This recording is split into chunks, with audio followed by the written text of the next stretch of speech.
Hi, we're going to carry on with our book. So, Oliver Moon and the Spider Spell, Chapter 3. Of course, he could magic the spare cauldron bigger. How he'd wished he'd thought of it earlier. He could have avoided grumpy old Mrs. Beardbristle altogether. Much easier. He took a couple of spell books off the kitchen shelf and put them on the table. He was sure he'd be able to find a spell or a potion that would tell him to make objects bigger. And then, bingo, problem solved. Oliver blew the dust off the first spell book and opened it up. He wasn't supposed to do magic at home without his parents' permission, but he was sure they wouldn't mind this time. He would probably congratulate him on the quick thinking. "Ollie, me hungry," came a little voice just then, and Oliver turned to see Witch Baby in the doorway, with Hairy Horace perched on her head. "Me have snack now." "You can't be hungry already," Oliver told her. "You've only just had breakfast." He leafed through the spell book. Let's see. There was a spell to turn your cat into a tiger, a spell to make a frog sing, a spell to turn your feet into wheels, a spell to make your enemy freeze into a giant icicle. Only just, the Witch Baby chanted. "Only just had breakfast?" "Let me do this," Oliver said, turning more pages. "I'll get you a snacking." "Ah!" He jabbed his finger at the spell book. "Grow bigger spell," it said at the top of the page. "Brilliant, brilliant," the Witch Baby agreed, sitting down on the floor and stroking Hairy Horace. Oliver read through the words of the spell and clutched his wand. It was quite a complicated spell, written in an old-fashioned magical language, and he wasn't sure how to pronounce all the words. "Let's give it a go," he muttered to himself. Okay, handle me, handy dink, oh, the Witch Baby repeated. "Hand, Horace." "She?" asked, tickling the spider under his chin. "Hush," Oliver told her. "Haddle me, Rinkus, Swizzer, Pong, Pongy, Pong, Piggy," chanted the Witch Baby, pulling all the wands out of the recharging pod and twirling them around. "Me have a snack now?"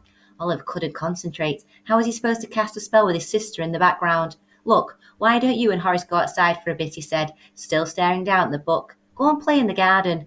He heard his sister patter out through the back door behind him. Then he checked the words of the spell one last time before pointing his wand at the cauldron. "Haddle me, Rinkybus, Swizzapong. My magic makes you really big," he chanted. The dimly heard sister talking to Horace outside, but he ignored her. He was too busy watching a stream of fizzling red magic whoosh from the end of his wand and pour over the cauldron.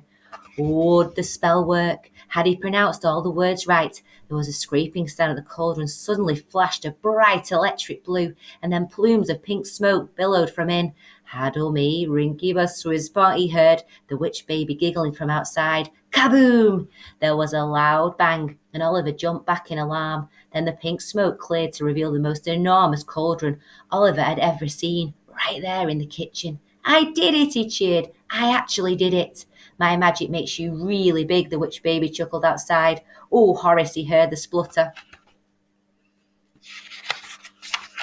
Oliver clapped his hand against the cauldron and gave a pleasing metallic clang. Yes, it was real. He'd done it. Humming to himself, he tipped the box of prickleberries into the cauldron, along with several scoops of snail sugar to stew. There, it wouldn't be long before they were ready to go into the pie. His mum would be so pleased, and with a bit of luck it would make her feel much better again.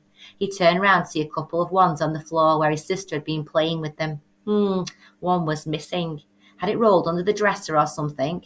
He bent down to peer under the kitchen dresser and the table, but couldn't spot it anywhere. Then he happened to glance out the back door and groaned to see his sister clutching the missing wand. He should have known that little monkey would be responsible. "Haddle me, Rinkybus," the Witch Baby was cooing, waving the wand above her head. Oliver stared. What was that enormous black creature beside her? His mouth was dry with horror. "Is that really Hairy Horace the spider?" he croaked. "Yes, Horace, the Witch Baby laughed. "He's enormous now."